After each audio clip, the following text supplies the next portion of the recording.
Hello दोस्तों, हमने last जो वीडियो बनाई है उनमें हमने बात की है कि इंश्योरेंस कब कैसे कहाँ से लेना चाहिए, क्लेम के टाइम हमें क्या करना चाहिए, हमारी गाड़ी में जो हमारा सामान होता है लैपटॉप, मोबाइल और जो हमारा बच्चों का वीडियो गेम वगैरह जो वो हम कैसे सेफ रखें, अगर उसको कोई निकाल ले तो उसके लिए हमें क्या करना चाहिए, या इसके अलावा कोई भी अगर कोई ऐसी आइटम होती है उसके बारे में हमने बात की। आज हम आपसे बात करेंगे कि जो इंश्योरेंस कंपनी जो इंश्योरेंस करते हैं, जो एजेंट होते हैं, उनमें से कुछ एजेंट, सारे सभी एजेंटों की नहीं बात कर रहा मैं। आज हम बात करेंगे एनसीबी और 64 वीबी के बारे में। और कई बार आप बोलते हो कि एक एजेंट मेरा इंश्योरेंस इतने में कर रहा है, एक इतने में कर रहा है, डिफरेंस है, फिर बाद में जाके क्लेम में दिक्कत आती है इंश्योरेंस कंपनी को। फिर लोग कहते हैं कि इंश्योरेंस कंपनी ने मेरे साथ जो है धोखा किया, पहले नहीं बताया। ये हम आज उसके बारे में बात करेंगे। तो आज हम सबसे पहले बात करते हैं एनसीबी के बारे में। एजेंट और पॉलिसी बाजार की और ज़्यादा एजेंटों की ये जो है, कुछ एजेंट ऐसे करते हैं कि जो गाड़ी का जो इंश्योरेंस है उसकी जो प्रीमियम कम आए, इंश्योरेंस करने की अमाउंट कम आए, उसके लिए आपका एनसीबी डाल देते हैं। एनसीबी होता है नो क्लेम बोनस। ये एक तरह से हम ये बता रहे हैं अपने इंश्योरेंस में कि मैंने लास्ट टाइम जो है वो कोई क्लेम नहीं लिया, तब कि हमें कई बार हमें क्लेम लिया होता है और वो नो क्लेम बोनस में उसमें ऐड कर देते हैं। तो उसके लिए जो है वो पॉलिसी जो वैलिड नहीं होती। अगर नो क्लेम बोनस हमने दे दिया एजेंट ने, वो एक बार तो प्रीमियम आपको कम करके दिखा देगा कि जी देखो जी वो 22,000 का कर रहा है, मैं 18,000 का कर रहा हूँ, 19 का कर रहा हूँ, हम उससे इंश्योरेंस ले लेते हैं। लेकिन वो इंश्योरेंस हमारा किसी काम का नहीं होता।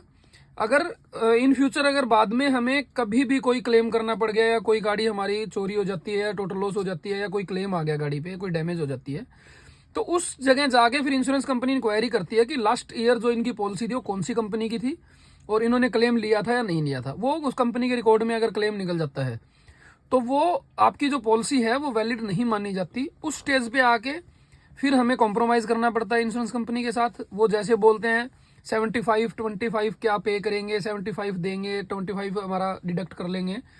तो ऐसे में फिर बाद में प्रॉब्लम आती है और वो एनसीबी भी हमें रिकवरी जो देनी पड़ेगी, जो हमने इंश्योरेंस कराते टाइम 2-3 हज़ार रुपये का बेनिफिट लिया था। तो सबसे पहले ऐसा ना करें, आप 2-3 जगह से कोटेशन ले इंश्योरेंस करते समय। नो क्लेम बोनस आप समझ ले कि नो क्लेम बोनस है, एनसीबी बोलते हैं उसको, नो क्लेम बोनस। आप इसका हमेशा ध्यान रखें। अपने एजेंट को भी बोलें कि भैया मेरे को याद नहीं है, पूरा साल हो गया, तो आप जो है मेरी प्रीवियस पॉलिसी में आप कंपनी से कंफर्म करके उसके बाद ही मेरा नो क्लेम बोनस का जो डिसाइड करें। इसके बाद एक चीज़ होती है 64 वीबी। 64 वीबी में भी यही प्रॉब्लम आती है। कई बार हमारा जो है क्लेम रुक जाता है। वो क्यों रुकता है? वो कहते हैं 64 वीबी पेंडिंग है, 64 वीबी पेंडिंग है। ये होता क्या है 64 वीबी? ये 64 वीबी अगर मैं आपको आम भाषा में बताऊं, जो हमने पेमेंट की है एजेंट को, आजकल एक बहुत अच्छा सिस्टम है, हम क्रेडिट कार्ड, डेबिट कार्ड से पेमेंट कर देते हैं, ऑनलाइन पेमेंट कर देते हैं। वो वेल एंड गुड है, सारा डायरेक्ट इंश्योरेंस कंपनी के अकाउंट में जाता है। अगर कोई एजेंट को हम कैश या चेक दे रहे हैं, कुछ भी कर रहे हैं, हम उसकी फर्म का चेक दे देते हैं कि भैया आप करो इंश्योरेंस, हम आपको दे देते हैं।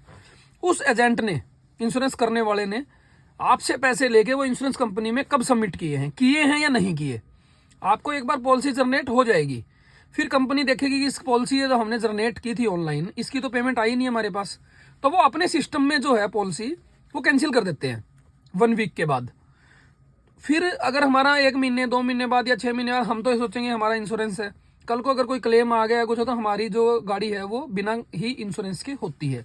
फिर बाद में हमें ये लगता है कि इंश्योरेंस कंपनी हमारे साथ फ्रॉड करे। कंपनी नहीं फ्रॉड करती, कुछ एक है 100 में से 1 एजेंट 2 एजेंट, या कुछ कई बार न्यूज में भी आती है इंश्योरेंस में फ्रॉड कर दिया, ये कर दिया, वो कर दिया।